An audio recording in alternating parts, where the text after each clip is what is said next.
Que le Seigneur vous bénisse. Je crois que nous sommes à la deuxième partie de cet entretien, ce message, cet enseignement. Et je vais faire un résumé rapide de ces deux versets que nous venons de diagnostiquer. Voilà, pour ceux qui n'auront pas la chance de tomber sur la première partie, qui tomberont sur la seconde, je pense que vous allez avoir un résumé de ces deux versets que nous avons traités longuement dans la première partie. Alors, nous sommes en train de diagnostiquer 4 versets que les prosélytes musulmans utilisent comme preuve pour accréditer l'événement de l'islam. Les musulmans disent qu'un certain nombre de versets dans la Bible font allusion à l'islam et à leurs prophètes. Donc, nous sommes en train de diagnostiquer cela. Et ces versets-là, ces passages-là sont Genèse 17, 20, Deutéronome 33, verset 2, que nous venons de diagnostiquer, ces deux textes, et Deutéronome 18, 15 et Deutéronome 34, verset 10, que nous n'avons pas encore diagnostiqué.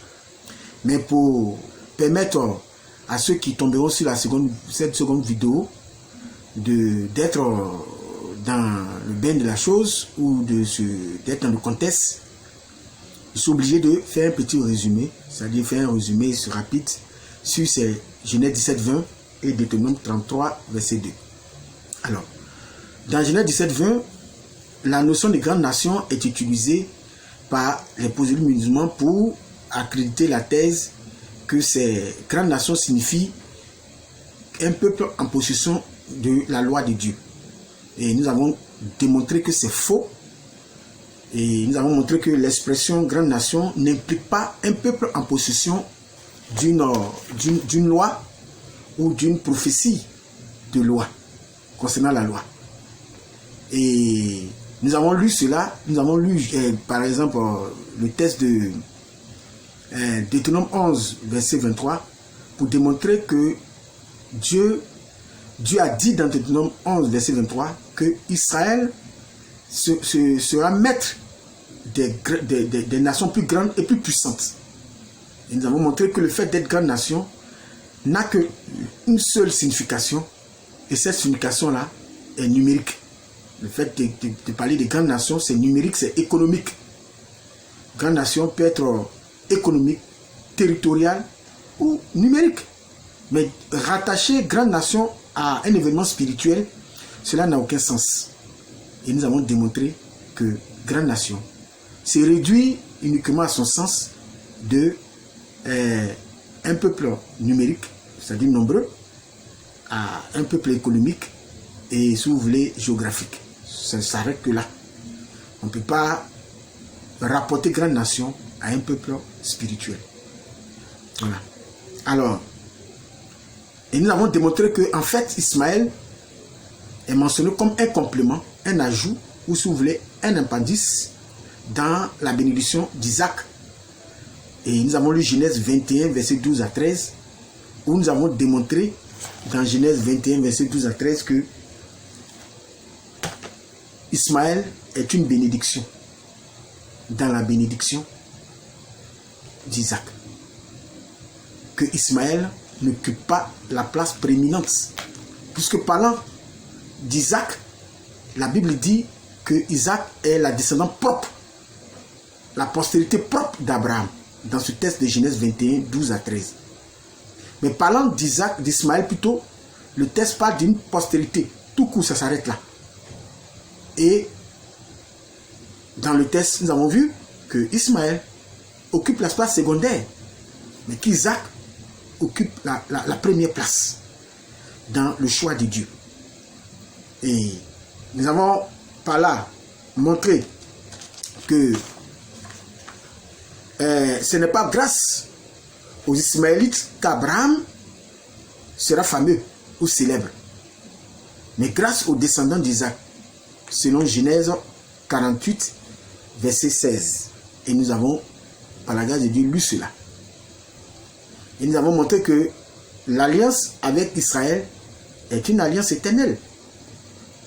Dans le psaume 105, verset 9, et 1 Chronique 16, verset 16 à 17. Donc, dit que l'alliance avec Israël prend fin et que ce sont les Ismaélites qui vont venir continuer l'alliance avec les Juifs, l'alliance des Juifs, c'est une aberration. Voilà. Vous voyez que le christianisme est sorti des Juifs. Donc c'est cette même alliance d'Abraham qui continue. Mais un autre peuple que les Juifs ne peuvent pas quitter là pour venir dire que eux, l'alliance qui est éternelle avec les Juifs là est rompue et que c'est eux qui prennent l'alliance, la relève. Ce sont des bêtises, ce sont des aberrations. Il faut que nos frères musulmans se ressaisissent pour cela. Ensuite, le deuxième résumé que je vais faire se porte sur le mont Paran, Deutéronome 33, verset 2. Ces proselytes musulmans là disent que ce passage fait allusion à la venue de l'islam. Et nous avons lu le verset, pour lire ça, Deutéronome 33, verset 2 pour ceux qui n'ont pas lu, puisque dans ce texte, il est question de 3 montagnes. La montagne de Paran qui se trouve en Arabie, la frontière d'Arabie, et puis la montagne de Séir qui fait allusion à l'Occident, et la montagne de Sinaï qui fait allusion au peuple juif. Puisque la montagne de Sinaï se trouve en Palestine, la montagne de Paran en Arabie, et puis la montagne de Séir, voilà, on le sait, à l'Occident, fait allusion à l'Occident. Alors, nous avons démontré que l'argument de l'expression, nous avons montré ici que d'abord la conjugaison du verbe, puisque le texte lui-même parle de la révélation de la loi, quand Moïse recevait la loi. Nous avons montré ici que la conjugaison du verbe ici était importante pour comprendre qu'il s'agissait d'un événement qui s'était déjà déroulé au temps de Moïse. Que ce texte ne parlait pas des événements futurs, comme si on devait attendre un événement qui devait se produire sur la montagne de Séir et sur la montagne de Paran, qui parle, ces événements qui consistaient à recevoir des nouvelles lois sur ces montagnes. J'ai dit que c'était faux. Dans l'histoire, on retient que l'homme a reçu qu'une seule loi, c'était la montagne de Sinaï. C'était la montagne de Sinaï. Même le christianisme même est une loi dans la montagne de Sinaï.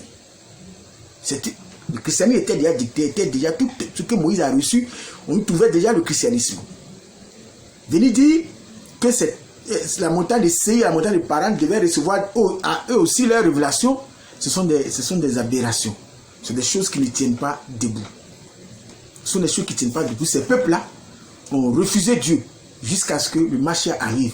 Aujourd'hui, l'humanité tout entière a reçu le message du christianisme. Donc ces peuples-là, arabes-là, et ces peuples de l'Occident avaient refusé Dieu jusqu'à ce que le Mashiach arrive. Alors, venez dire que ces 3 événements-là, ces 3 montagnes-là parlent de 3 événements qui devaient se produire, de 3 réceptions de la loi.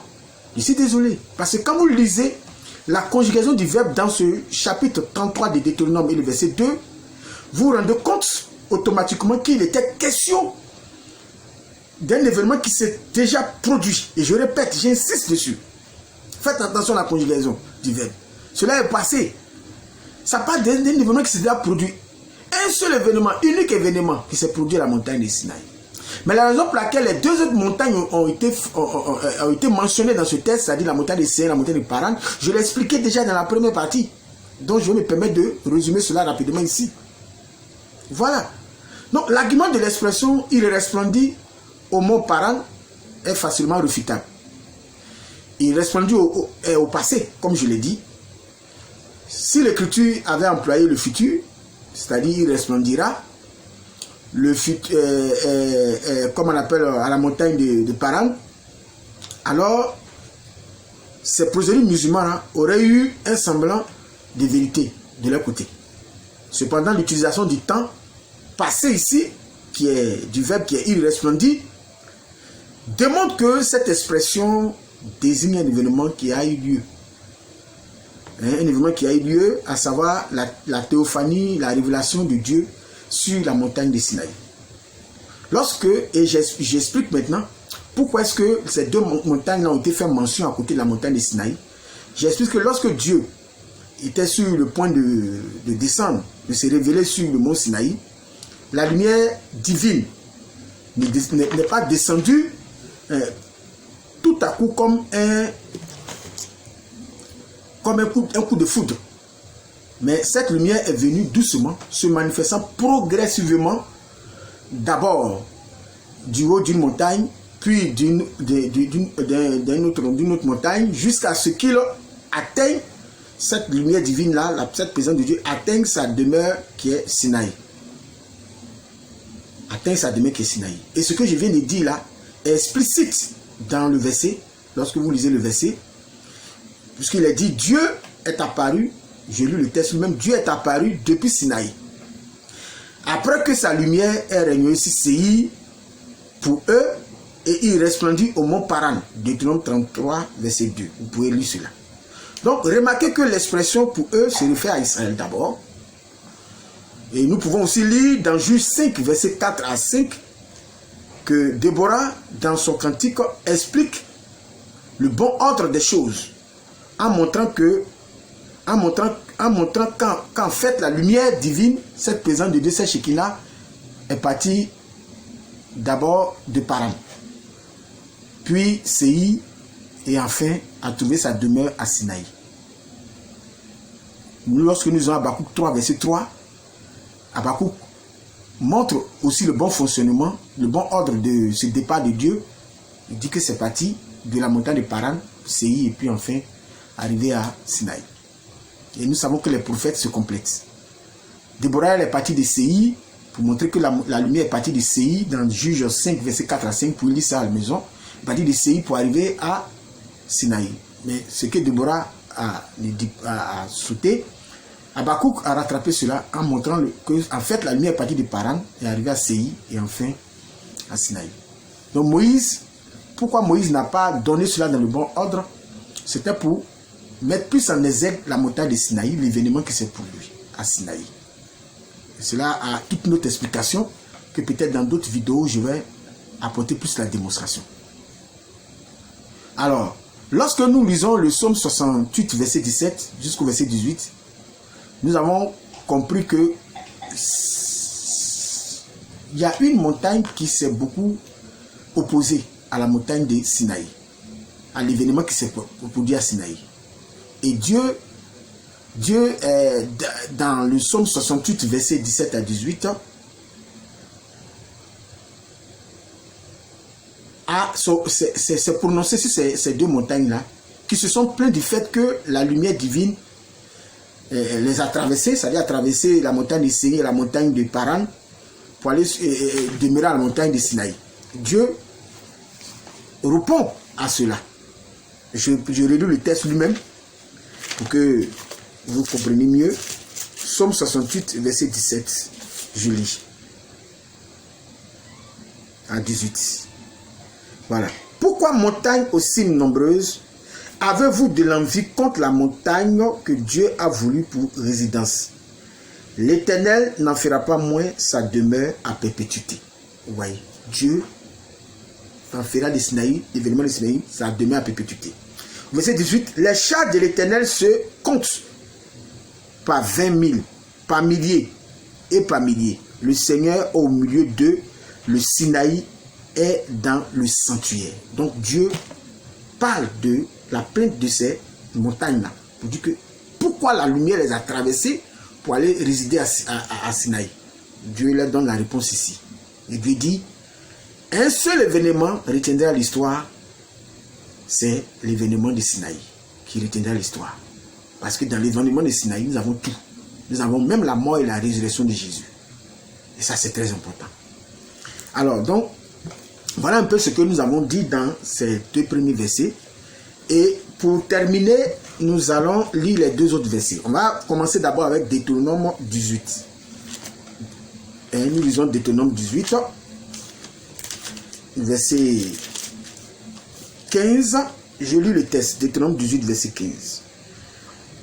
Il a dit ici, l'Éternel ton Dieu te suscitera du milieu de toi, d'entre tes frères, un prophète comme moi, vous l'écouterez. Alors, j'aimerais dire aux musulmans, je l'ai déjà fait plusieurs reprises dans mes vidéos, que ces versets-là ne parlent pas de Muhammad, d'un prophète de l'islam. Détrompez-vous, depuis des siècles, vous êtes sous ces mêmes arguments qui n'apportent rien. Parce que tant que vous allez évoquer ces arguments, on sera là pour vous ramener à l'ordre. On sera là pour vous recadrer. Ça, il faut que vous reteniez cela. La répartie ne sera pas du jeu. Parce qu'on ne peut pas vous permettre de prendre les textes de la Bible pour pouvoir les tordre, pour que cela corresponde à vos aberrations. on ne permettra pas cela. Les fils de Dieu seront toujours là pour vous recadrer. D'abord, le contexte d'un verset important. Je vais lire à partir du verset 10. Pour que vous compreniez ce qui se passe réellement dans ce texte. Pourquoi Dieu dit qu'il allait envoyer un prophète comme Moïse et parmi ses frères. Nous lisons à partir du verset 10. Imprégnez-vous du contexte. C'est très important quand vous lisez un texte. Je lis ici le verset, à partir du verset 10. Pour aller un peu plus vite. Qu'on ne trouve... Bon, à partir du verset 9, pour être plus précis. Deutéronome 18, à partir du verset 9 jusqu'au verset 15. Lorsque tu seras entré dans le pays que l'Éternel ton Dieu te donne, tu n'apprendras point à imiter les abominations de ces nations-là. Qu'on ne trouve chez toi personne qui fasse passer son fils ou sa fille par le feu. Personne qui exerce le métier de devin, d'astrologue, d'augure, de magicien, d'enchanteur, personne qui consulte ceux qui évoquent les esprits ou disent la bonne aventure, personne qui interroge les morts, car quiconque fait ces choses est en abomination à l'Éternel. Et c'est à cause de ces abominations que l'Éternel, ton Dieu, va chasser ces nations devant toi. Vous écoutez bien. Tu seras entièrement à l'Éternel ton Dieu, car ces nations que tu chasseras écoutent les astrologues et les devins. Mais à toi, l'Éternel ton Dieu ne le permet pas. Maintenant, vient maintenant le verset 15. L'Éternel ton Dieu te suscitera du milieu de toi, tant tes frères, un prophète comme moi. Vous l'écouterez. Donc ici, le contexte du texte est important pour comprendre le verset 15. Dans ce contexte, Dieu est en train de dénoncer, est en train de parler des conduites des nations païennes, des peuples qui ne le connaissent pas. Dieu parle des nations qui ne sont pas juifs, qui ont d'autres adorations, qui s'adonnent à la magie, à l'astrologie, à la divination, qui s'adonnent à des pratiques qui ne sont pas des pratiques bibliques. Donc Dieu parle ici de qui? Des nations, des autres nations qui ne sont pas juifs. Je répète, Dieu parle, il est question ici des nations qui ne sont pas juifs, qui ne sont pas israélites. Dieu parle de leurs pratiques sataniques. Et Dieu dit que quand le peuple juif va rentrer dans la terre promise, puisqu'il va côtoyer, il sera environné, c'est-à-dire à la frontière, il va avoir pour frontière ces nations, que le peuple juif ne se donne pas à ces pratiques de ces nations païennes. Et que Dieu ne permet, il dit qu'il ne permet pas à ces juifs d'avoir ces pratiques. Et pour ne pas que ces juifs-là puissent avoir ces pratiques, il va leur donner un prophète comme Moïse. C'est pour ça le verset dit, au verset 15, l'Éternel ton Dieu te suscitera du milieu de toi. Voyez, puisqu'il ne devait pas imiter la conduite de ces nations païennes, Dieu allait faire sortir un prophète juif qui allait sortir du milieu d'eux, puisqu'il dit du milieu de toi. Il n'a pas dit ailleurs, hein? Parce que Dieu ne peut pas dire ici, parler, faire la critique des pratiques de ces nations-là qui ne le connaissent pas, ces nations païennes qui ne sont pas juifs, et puis venir dire que c'est parmi ces nations qui va susciter un prophète. Alors que ces nations-là, ça donne à des pratiques sataniques, à des pratiques de divination, de magie. Donc Dieu ne peut pas dire cela et puis venir dire qu'il va faire sortir un prophète de là-bas. Non. Il est question ici d'un prophète juif qui sort du milieu du peuple juif. Donc, regardez, écoutez le contexte. Donc, venez dire que Dieu il finit de dire ça et puis il va aller prendre un Ismaélite. Pourquoi? Un Ismaélite est vu comme un païen. Et je vais le démontrer tout à l'heure. Un Ismaélite est vu comme une nation païenne. Un Ismaélite n'est pas le frère des Juifs. Parce qu'il ne faut pas confondre Ismaël, qui était le frère d'Isaac, et les Ismaélites. Il ne faut pas confondre. Les Ismaélites ont été présentés comme des ennemis de comment on appelle, des Israélites. Je vais le prouver tout à l'heure. dans la lecture du Psaume 83, verset 7, vous allez voir que les Ismaélites sont cités comme les ennemis des Juifs. Ça, il ne faut pas confondre ça. Alors, ici, c'est pour cette raison que Dieu, qui n'aimait pas les pratiques de ces nations païennes, qui s'adonnaient à ces divinations ou à ces pratiques d'astrologie, Dieu dit, pour être prudent, il va susciter du milieu du peuple juif, d'entre ses frères, un prophète comme moi, c'est-à-dire comme Moïse. Et il dit, vous l'écouterez. Donc ici, le verbe ici, en hébreu, concernant ce verset, est kamoa, kamoni. Je prends le texte lui-même. Deutéronome ici, vous voyez le texte en hébreu. Voilà la Bible en hébreu ici. La Bible en hébreu. Voilà. Pour ceux qui connaissent l'hébreu, c'est écrit mais arera kamoni, comme cela est écrit. Donc le mot ici, kamoni, ou bien si vous voulez l'expression kamoni, là où j'ai souligné là, je ne sais pas si vous voyez bien.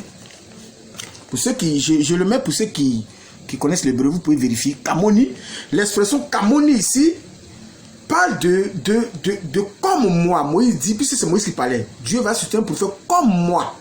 Mais le comme là. Mais déjà le contexte ici nous donne le sens de comme moi. Parce qu'il parle du milieu.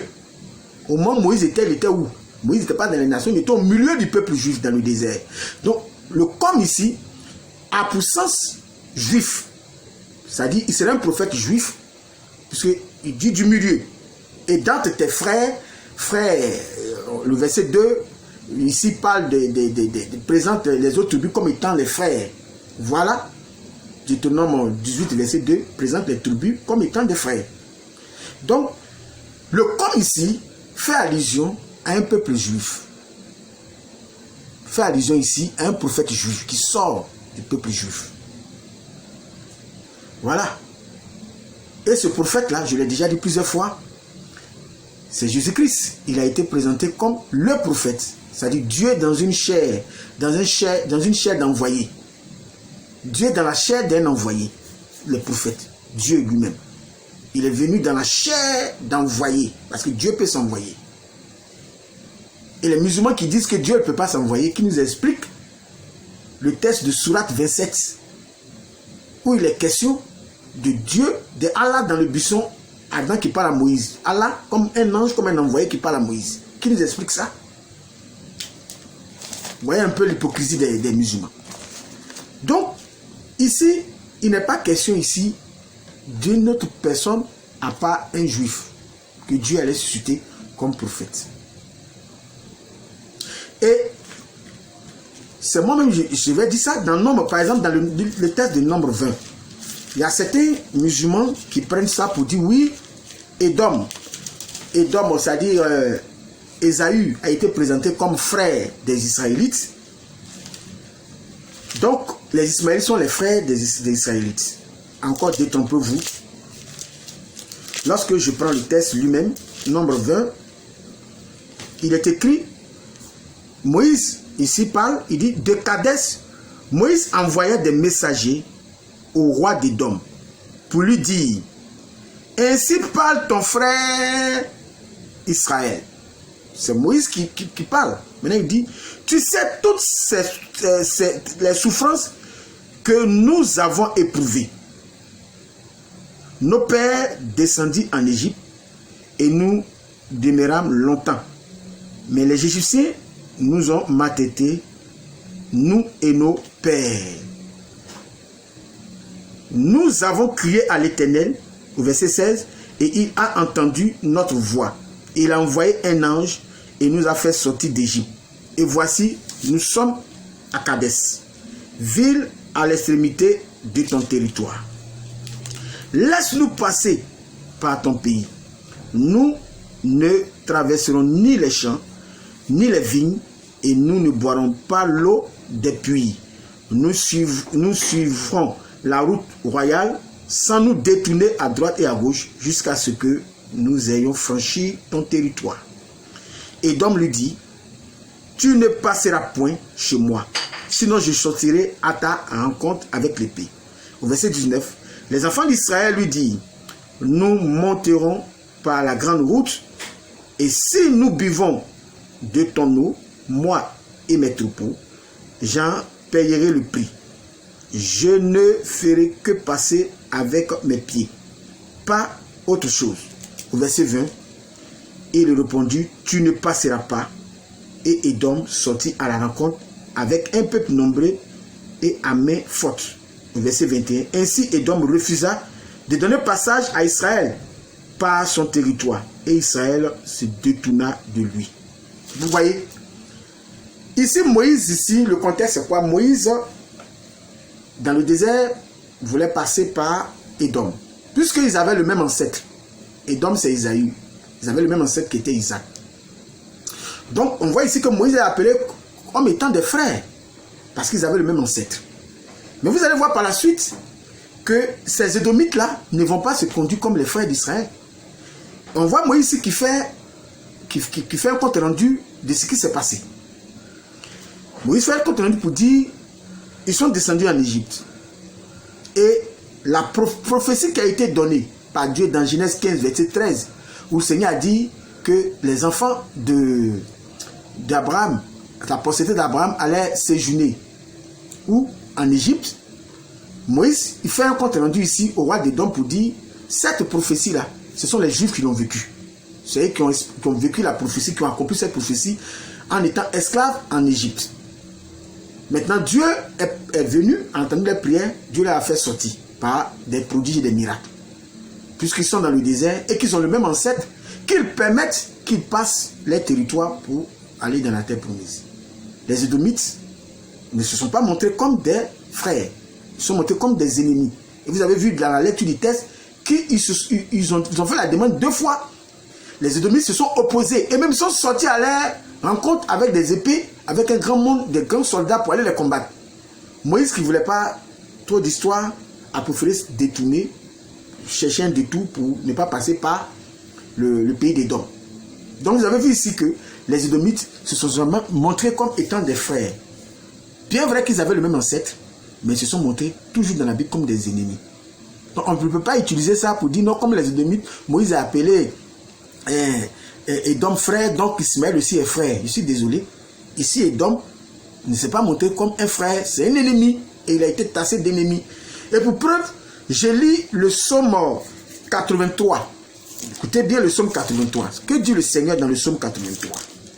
Lorsque nous lisons le psaume 83, nous lisons ceci.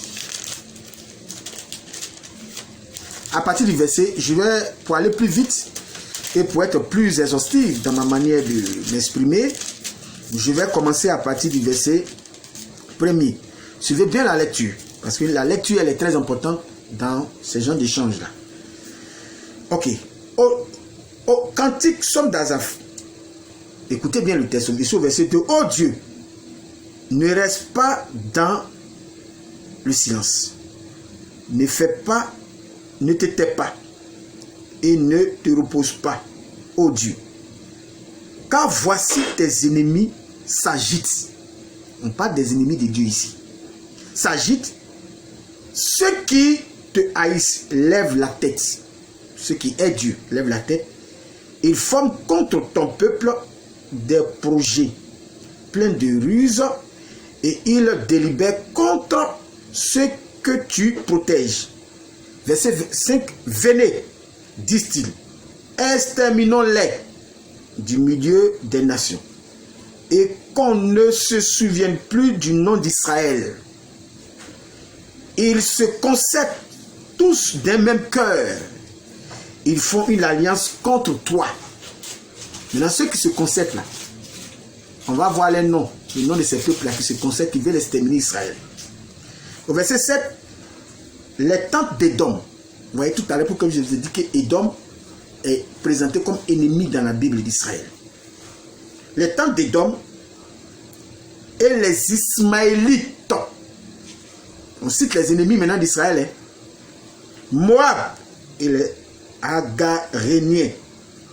Gebal, Ammon, Amalek, les Philistins, avec les habitants de Tyr. La Syrie aussi se joint à eux. Elle prête son bras aux enfants de Lot. Traite-les comme mendiants, comme Sisera, comme Jabin, au torrent de Kison. Ils ont été détruits à En et Dor. Ils sont devenus du fumier pour la terre.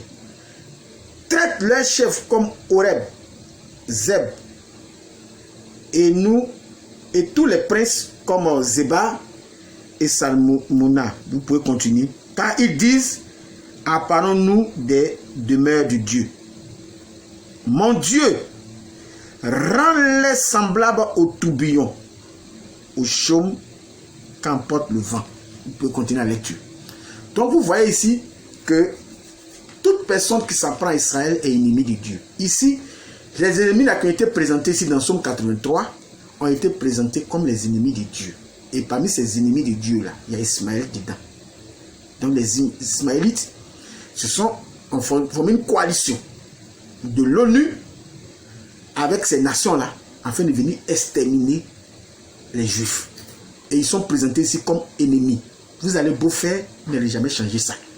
Donc les Ismaélites n'ont jamais été présentés dans la Bible comme étant les frères d'Israël. Donc ça ne vous concerne pas cette prophétie de Deutéronome 15, Deutéronome 18, 15.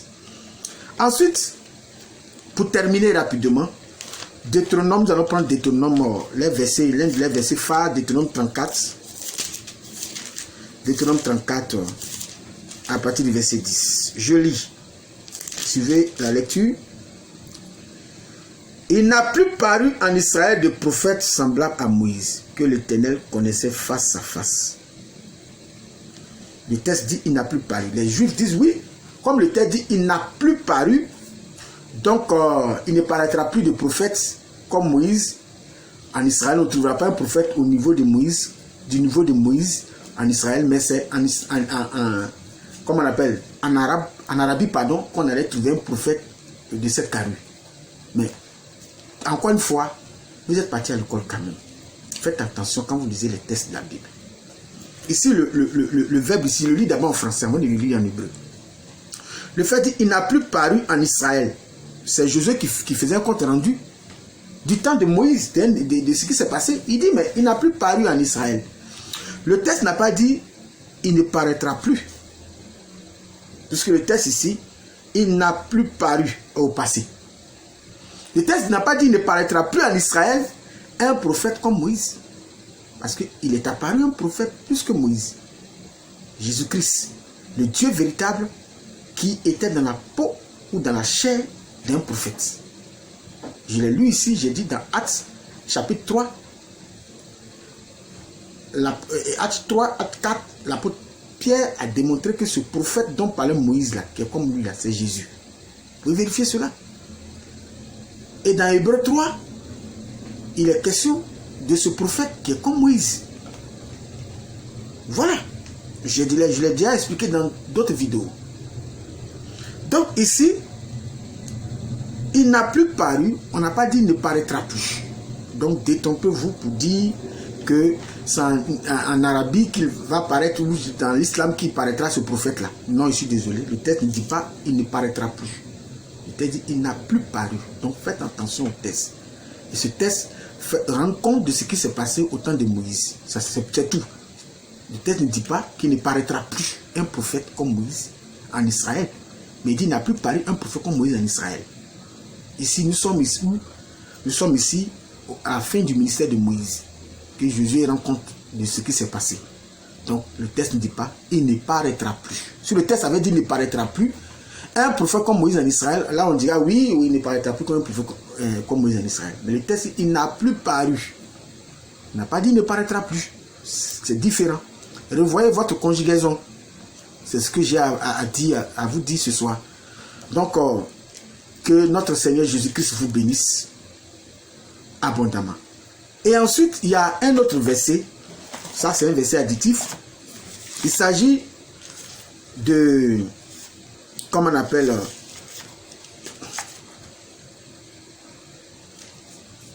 nous allons prendre le texte de Genèse 46.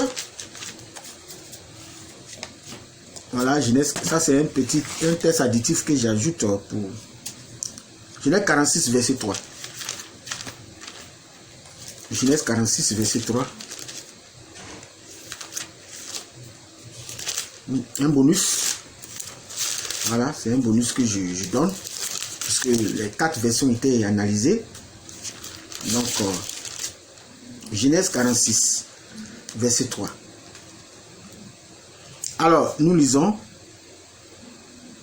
Et Dieu dit, je suis le Dieu de ton Père. Ne crains point de descendre en Égypte, car là, je te ferai devenir une grande nation. Ici, il est question d'Israël. Dieu dit, c'est en Égypte qu'Israël est devenu une grande nation. Ces Ismaélites ont dit non, que c'est à la réception de la Torah ou de la loi au mont Sinaï qu'Israël est devenu une grande nation. Attention, grande nation, donc pour vous rattachez grande nation toujours à la réception d'une loi. Mais si c'est comme ça là, tous les peuples dans la Bible qui ont été grandes nations et tous les Chinois aujourd'hui, tout ça là, on va dire que ce sont ils ont reçu la loi de Dieu. Pourquoi vous voulez forcément faire du forcing à la Bible? Rattacher la notion de grande nation à la réception forcément d'une loi divine, à la réception d'une révélation divine. Et ces Juifs, ces Ismaélites là disent, non, grande nation, quand Dieu a dit ici qu'Israël est une grande nation, c'est quand à la sortie d'Égypte, qu'ils ont reçu la loi. Pourquoi? Parce qu'ils veulent faire passer, comme on appelle le mensonge islamique, pour dire non, à chaque fois qu'un peuple devient grande nation, c'est parce qu'il a reçu une loi. Donc, vous voyez, les Ismaélites aussi sont une grande nation au moment où ils ont reçu la loi dans la grotte pour faire passer cette pilule. Encore vous trompez une fois, parce que quand la Bible dit le peuple Israël est devenu grande nation, ils ont été grande nation avant de recevoir la loi. Je lis dans le texte de Exode, la Bible est là, mais pourquoi vous voulez mentir? La Bible est là pour vous raconter votre vie. Exode 1, verset 7 va nous dire que c'est en Égypte qu'ils sont devenus une grande nation. Et c'est pour ça que le pharaon a mis un plan pour pouvoir les exterminer par la souffrance, par l'esclavage. Je lis. Les enfants d'Israël furent féconds et multiplièrent. Ils s'accrurent et deviennent de plus en plus puissants. Et le pays en fut rempli. Il s'éleva sur l'Égypte un nouveau roi qui n'avait point connu Joseph. Il dit à son peuple, voilà les enfants d'Israël qui forment un peuple plus nombreux et plus puissant que nous. Vous voyez? On dit les enfants d'Israël étaient de nous plus nombreux que même les Jésus plus puissants. Donc la prophétie s'est accomplie en Égypte. C'est pas quand ils ont reçu la loi qu'ils sont une grande nation. Ils étaient déjà une grande nation. Ils étaient déjà une grande nation. C'est pas à la réception de la Torah qu'ils sont une grande nation. Et c'est en Égypte qu'ils sont une grande nation. Donc, arrêtez de traverser les versets de la Bible pour faire passer l'islam. Ça ne passera pas, ça ne marchera pas. Voilà. Donc, et même quand nous lisons, par exemple, Deutéronome 4, c'est là que je vais m'arrêter. Deutéronome chapitre 4. Écoutez bien le texte. Que dit le texte? Deutéronome 4. Je lis à partir du verset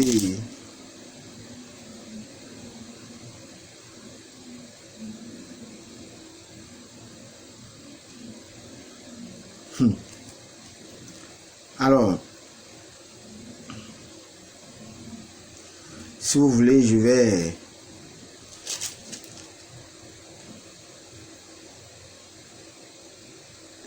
un petit verset 7. Deutéronome 4 à partir du verset 7. Quelle est en effet la grande nation qui est des dieux aussi proches que l'Éternel, notre Dieu, l'est de nous, toutes les fois que nous l'invoquons? Donc ça veut dire qu'on peut être grande nation et puis ne pas avoir Dieu. Voilà. Et quelle est la grande nation qui est des lois et des ordonnances justes, comme toute cette loi que je vous présente aujourd'hui? Vous voyez? Donc, ici, Dieu, c'est pas grande nation à la réception de la loi. C'est pas la même chose. Mais vous voulez relier les deux pour dire qu'on est grande nation, c'est parce qu'on a reçu la loi divine. Non, ici Dieu sépare. Parce qu'on peut être grande nation et puis ne pas connaître Dieu. Les Chinois là, ils refusent l'évangile là-bas. Et les Américains qui disent connaître Dieu là, où ils disent là, tout le monde sait que c'est des francs-maçons, c'est des homosexuels. C'est vrai qu'il y a certains chrétiens encore là-bas qui sont des chrétiens dits de ce nom. Mais la grande nation américaine aujourd'hui, on sait comment ils sont devenus. On sait comment cette nation-là, elle est devenue. Donc vraiment, que le Seigneur vous bénisse. Alors, Jésus a encore la main tendue. Soyez bénis au nom de Jésus. Je laisse mon contact. Je suis au 07 08 04 58 17. Pour ceux qui regarderont cette vidéo jusqu'à la fin, qui veulent plus s'entretenir, voilà, poser plus de questions pour pouvoir mieux comprendre. Je suis soit à l'étranger, bien sûr, je suis plus 225 07 08 04 58 17. Que notre Seigneur Jésus-Christ vous bénisse et bonne nuit à chacun. Et que la lumière divine vienne à vous. Retenez ceci, c'est Jésus-Christ qui est Akbar. Jésus Akbar.